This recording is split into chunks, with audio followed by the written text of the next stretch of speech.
let me tell you a story. When I was a kid and I played Little League, you play Little League till you're, 11 years old, unless you're Danny Almonte in the Little League World Series, then you drive yourself to the Little League World Series. But generally speaking, we play Little League baseball, and I was a baseball fan before I was anything. I really was. People think I'm a football, basketball guy now, but when I was a kid, I used to listen to Vince Scully and Larry King on radio, and I wanted to be a baseball announcer, and I would sit on our Frank Lloyd Wright flat Washington State coastal house that had leaks constantly because it was this Frank Lloyd Wright design, which is flat roofs, which you should never have in a rainy region, and leaks all over our house. And I would sit on the corner and listen to AM radio. And so I was a baseball fan growing up. Just talked to Pete Rose 15 minutes ago, and we just went 1970s Rain Man baseball, and it was a riot. So we were talking about old lineups in the Atlanta Braves, Darrell Evans, Ralph Garr. I can go old school baseball. So, and I played Little League baseball, and I lived for it as a kid. I loved Little League baseball. And everybody that played Little League baseball knows what I'm talking about now. When you're a little boy, there's always the one boy in the league that has a mustache. And then he's just bigger than other little boys. And he's got like tats on his forearms. He served in the Navy or something. And everybody's 11 years old. And in my league, there was a guy named Mike Polk. And Mike Polk was shaving at 6. And so when Mike Polk pitched, you just wouldn't be hitting that day. Because Mike Polk was the biggest, toughest kid in school, and he probably threw 60. It felt like he was Nolan Ryan on HGH. And you don't see that at the college level. Even a great college pitcher isn't like that. You don't generally see that at the major league level. Sandy Koufax maybe. But we are now in the era in baseball where that guy exists all over the sport. There's 10 of them, 8 of them. Clayton Kershaw, Zach Greinke, Dodgers have 2. Dallas Keuchel has completely handcuffed anybody who faced him at Houston. And last night, Jake Arrieta has gone 31 straight innings without allowing a run. That's Little League. Listen to this number. The Cubs beat the Pirates. Listen to this number. We all know that baseball scoring is down, right? It is. HGH is mostly out of the sport. Teams hit 251 this year. That's the lowest since 1972. 7.5 to 8 strikeouts a game per team. The getting contact on the ball and driving it somewhere is not happening much in baseball.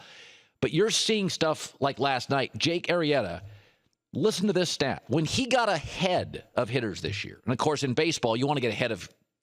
It's like football. You want to get a lead in a football game, you coach differently. It's always better to be ahead than behind. You can coach differently. In baseball, as a pitcher, you want to be ahead of the batter. When he was ahead of batters this year, they hit 114. So if it's 0-1, you're going to face Mike Polk, and he's going to strike you out whenever he feels like striking you out.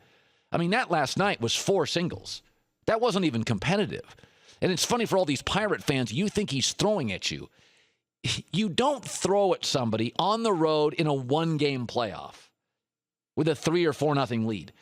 If you want to throw at somebody during the season, and this pitcher, by the way, is kind of, I would say, not Randy Johnson wild, but he's effectively erratic. You don't throw at somebody in a 1-game playoff on the road where if you ding a guy and the next guy hit the ball out of the park, you just gave up 2 runs. You're on the road. You do that in the regular season in June.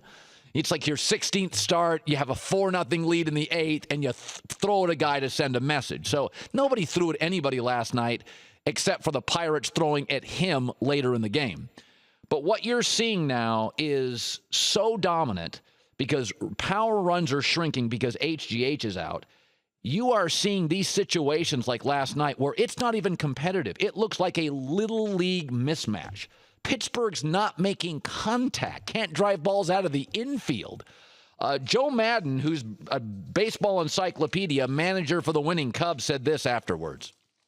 Have you ever seen a pitcher like him? Oh, I have. I mean, Bob Gibson. I mean, I was a Gibson fan growing up, so, and I hate to disappoint the Cub Nation, but I was a Gibson fan growing up. He was outstanding.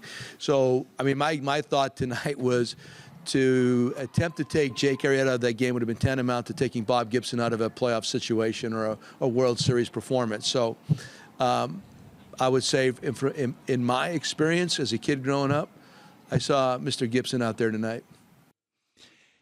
The other guy in my little league, true story, that was gigantic, because you're 11 years old. And when you're 11 years old, you know, you get intimidated by stuff. There's always the bully in high school, the big kid. So Mike Polk was the pitcher in my league that just, if he wanted to strike you out, he just would. He just threw the ball past you. And you're 11 years old, and I was a skinny little kid. I didn't grow until I was a junior in high school, where I grew 7 inches from junior to senior year. I had my driver's license, and then, I've kept it for years and years. I was like 5', 6.5" forever. And then my junior summer, I grew 7 inches and have stayed at that height. The other kid in Little League that was gigantic was a kid named Dennis Cook. And we went to the All-Stars in southwestern Washington State, and Dennis Cook played for like Centralia and hit a ball out that I couldn't have hit as a little leaguer at 11, 12 years old if I'd have teed it up myself and had 4 whacks and lined them up one after another. And Dennis Cook, I went to college years later, and he had a mustache at 11. I went to college, he was in my dorm, and he didn't grow an inch from Little League, and I towered over him. He was massive. He was intimidating. He had hair on his forearms. And then I saw him like 9, 10 years later in college. He was bald at 19 and was still 5'5". So I felt a little better about myself.